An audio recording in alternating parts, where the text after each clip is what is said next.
Guys, नमस्कार and welcome back to our channel. तर आज आहे संडे. काल तुम्ही आषाढी एकादशीचा ब्लॉग बघितला असेल. आय होप तुम्हाला आवडला असेल. त्याच्यात खूप सारे क्लिप्स म्हणजे नाही आहेत, कारण माझ्याकडे मोबाईल नव्हता. माझा मोबाईल त्यांच्याकडे होता आणि ते म्हणजे त्याच्यात पार्टिसिपेटेड होते डान्समध्ये वगैरे, पण मी ते घेऊ नाही शकली कारण माझ्याकडे मोबाईल नव्हता. सो आता आम्ही चाललो आहे कुकटॉप घेण्यासाठी फायनली. सो चला.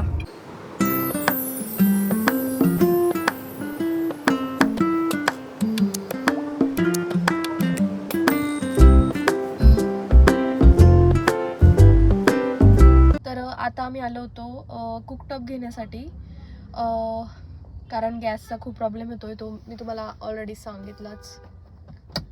सो खूप जास्त इम्पॉर्टंट होतं घेणं. सो आता आम्ही फायनल केला आहे गॅस. त्याची उद्या डिलिव्हरी येऊन जाईल आणि परवा त्याचं इन्स्टॉलेशन पण होऊन जाईल. मी तुम्हाला दाखवते की मी काय काय ऑप्शन्स बघितले आणि काय फायनल केले ते. सो आणि आता आम्ही 9:30 वाजले. बाहेरचं मला नाही खायचं कारण मी ऑलरेडी आजारी पडली आहे. सो आता चिकन घ्यायला गेले. हे समोरचं शॉप आहे एक. सो थोडं लेट का होईना पण बनवून घेऊ. एकच इंडक्शन असल्यामुळे थोडा जास्तच लेट होऊन जातो आम्हाला, बट करू ट्राय फटाफट थोडं बनवायचं. आणि त्यात मला बरं पण नाही वाटत आहे, बट विल मॅनेज. सो चला मग.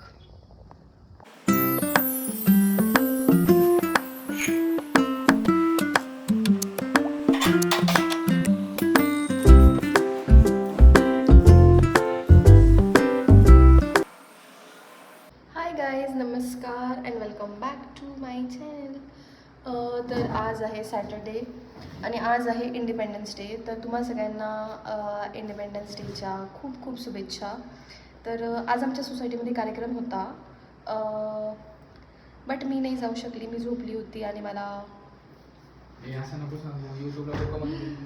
माझ्या नवऱ्याने फोर्स पण नाही केला. सो मी झोपूनच राहिली, मी गेलीच नाही.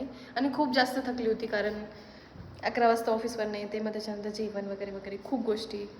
मी जाणार होती, मी बेल वगैरे पण लावली होती, बट नाही पॉसिबल झालं कारण माझ्याकडनं उठलंच नाही गेलं. का पॉसिबल नाही झालं? कारण इथला मंडे टू फ्रायडे ऑफिस असतं आणि ऑफिसला ती सकाळी 11 वाजता निघते तर रात्री 11 वाजता घरी येते आणि 11 वाजता नाही गाईज, वेट. मी सकाळी 7-8 वाजता उठते, जेवण बनवते, खूप साऱ्या गोष्टी असतात, देवपूजा असते, घरातली कामं असतात, ते सगळं करते. त्याच्यानंतर मी 10-10:30 नंतर निघते. त्याच्यानंतर मग ऑटो करते, मग त्याच्यानंतर मेट्रो करते, मेट्रो पण 2 चेंज करते, त्याच्यानंतर परत ऑटो करते. असं करून मी ऑफिसला पोचते. तर आता माझं ऑफिस अजून दूर जाणार आहे, म्हणजे मला अजून टाईम लागेल. सध्या मला 1.5-2 तास लागतात जाताना आणि येताना मला अर्ध्या तासानंतर कॅब भेटते, म्हणजे ऑफिसच्या अर्ध्या तासानंतर, म्हणजे 9 नंतर, 9:30 नंतर. त्याच्यानंतर सगळ्यांना ड्रॉप करत करत मी 2 तासात घरी पोचते 11 वाजता. त्याच्यानंतर मी स्वयंपाक बनवते. आल्यानंतर तर मी लिटरली अशी पडून जाते, बट कसं तरी उठते, मग स्वयंपाक वगैरे बनवते, मग आम्ही खातो. मग झोपायला पण ऑब्व्हियसली लेट होतो, 1-1:30 वाजून जातात, 12-1 असं तर नेहमी होतं. त्याच्यानंतर सॅटर्डे संडे असलं तेव्हा पण आता 2 ॲडचं आम्ही घेतलेलं होतं, ते आम्हाला मागच्या वीकला पॉसिबल नाही झालं. तर त्यामुळे ते लोक पण असे प्रेशर टाकतात की तुम्ही अजून दिला नाही, आणि त्यांना आपण डेडलाईन दिलेली असते की देऊन देऊ. आणि 5 दिवस ऑफिस असल्यामुळे आणि मोबाईल अलाउड नसल्यामुळे आणि सकाळी पण टाईम नसल्यामुळे आम्हाला वीकडेजमध्ये तर बिलकुल पॉसिबल नाही होत व्हिडिओज वगैरे काढायला. तर ते पण आम्हाला फक्त विकेंडला पॉसिबल होतं. तर मग विकेंडला एवढी कामं येऊन जातात की घर पण साफ करायचं आहे, प्लस बाकीची कामं पण करायचे. नवीन घर आहे त्याच्यामुळे प्रत्येक गोष्ट आम्हाला नवीन घ्यायची, मग 4 ठिकाणी फिरून प्राइस काढून, आणि सॅटर्डे संडे असल्यामुळे थोडासा आराम पण करतो. तर आता पण तुम्हाला खोटं वाटेल, मी आता फक्त उठलोय आणि आम्ही व्हिडिओ बनवला कारण ते खूप इम्पॉर्टंट होतं. ते लोक परत परत पिंग करत होते की आम्हाला व्हिडिओ द्या पहिले, आणि व्हिडिओ बनवायला आम्हाला 2-3 तास. हे सकाळी गेले होते, हे आले 10-11 वाजता आले हे. त्याच्यानंतर आम्ही व्हिडिओ बनवला डायरेक्ट, आणि मग व्हिडिओ बनवला. खूप प्रोसेस असते यार ती व्हिडिओची, तुम्हाला मी ते एक्सप्लेन पण नाही करू शकत, एवढं टाईम लागतो त्याला. परत एडिट केला आणि त्यांना तो सेंड केला, त्याच्यात पण काही चेंजेस असतील तर आम्हाला परत ते शूट करावं लागेल. सो ते सगळं झालं आणि आता आम्ही स्वयंपाक वगैरे नाही बनवते कारण ते बनवत बसलो तर आमचे कामं राहून जातील. तर आता आम्ही फ्रीज बघायला जातो आहे.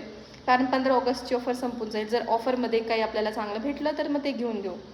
सो चला. आणि एवढ्या दिवसापासून आम्ही भाजीपाला वगैरे पण नाही घेते, कारण खराब होऊन जातं सगळं जर एक दिवस पण डिले झाला किंवा काय झालं. म्हणून असं वाटतं की फ्रीज तर खूपच गरजेचं आहे. सो आता आम्ही जातोय फ्रीज घेण्यासाठी. सो चला. चलो. ओके गाईज, तर आता आम्ही चाललो आहे आमच्या बुलेटनी. आणि यांना गाडीवर बसल्यानंतर सुचतं की आता बुलेट साफ करताय गाडीवर बसल्यानंतर. सिरियसली.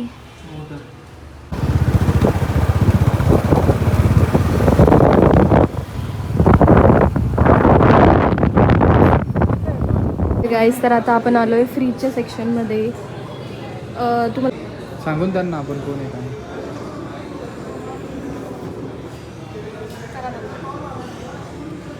हे सेक्सी फ्रीज सेक्सी असते. हो, बघ ना किती मस्त आहे ते. आम्हाला हे आवडतंय, पण याच्यावर जास्त वॉरंटी वगैरे म्हणजे वॉरंटी नाही आहे. आणि हां. म्हणजे गोदरेजमध्ये जे फ्रीज असतात ते खूप कमी रेटिंग असते आणि थोडं जागा पण एकदम कमी लिटरचे असल्यामुळे ते खूप कंजेस्टेड वाटतं. हॅलो गाईज, तर आता आमचं फ्रीज घेतलं गेलं आहे आणि आता वाजले संध्याकाळचे 7 आणि अजून मी जेवण पण नाही केलं आहे. सकाळपासून आज माझा चहावरती उपवास आहे. उपवास, रील आणि बाकी गोष्टींच्या नादामध्ये. खूप साऱ्या लोकांना असं वाटत असेल ना की रील बनवता हे करता किती इझी असतं. बिलकुल इझी नसतं आणि जॉब करणाऱ्यांसाठी तर बिलकुल पण नाही. गाईज, तर घरी आली फ्रीज वगैरे बघून आणि खूप जोराची भूक लागली होती. सो मी सिंपल अशी साधी खिचडी बनवली आहे, कारण यांना काही खायचं नव्हतं आणि मला खूप जास्त भूक लागली होती. सो फटाफट काहीतरी बनवायचं होतं म्हणून साधी खिचडी केली, जी मला खूप आवडते. थोडाच वेळ झाला मी पूर्ण घर साफ केलं होतं आणि आता आमचं फ्रीज डिलिव्हर झालं. ॲक्च्युली मला माहीत होतं, पण एवढं आयडिया नव्हती की खराब होईल. तसं खराब नाही होणार पूर्ण, बट स्टील ते पायाचे डाग वगैरे पूर्ण. एनिवेज, मी तुम्हाला आमचं नवीन फ्रीज दाखवते. सो इन्स्टॉलेशनसाठी दुसरे लोक येणार. हे आता सध्या फ्रीजने एवढी स्पेस घेतली ना की लिटरली अर्धा रूम पॅक होऊन गेला आहे. आणि सध्या आम्ही त्याला इथं ठेवलं आहे, म्हणजे इकडे जायचं रस्ता आणि इकडे ते प्लग वगैरे आहे. नंतर आम्ही थोडं साईडला करू ना, इकडे करावं लागतं कारण ते इथे एकदमच असं अंगावर आल्यासारखं दिसते. तुला तेच सांगतो, तिकडेच ठेवावं लागेल. तू हाय गाईज, नमस्कार and welcome back to my channel. So आज आहे संडे आणि आता आम्ही चाललो आहे कानबाई मातेचं दर्शन घेण्यासाठी, जे पुण्यात आहे. म्हणजे पुण्यातले जे खानदेशी लोक आहे ते असं प्रोग्राम करतात कानबाईचा वगैरे. आमच्या गावाला तर कानबाई नाही आहे, म्हणजे पाहुणी वगैरे आणतात, पण मोस्टली ज्याने त्याने ज्याच्या त्याच्या घरीच करणार होते. सो मी पण पुरणपोळीचा सगळा स्वयंपाक ऑलमोस्ट 90% रेडी करून ठेवला आहे, कारण यायला आम्हाला बराच लेट वगैरे होऊ शकतो, म्हणजे नाही सांगू शकत. तर बाकीचं करून ठेवलं, बाकीचं आल्यावर करेल. सो चला.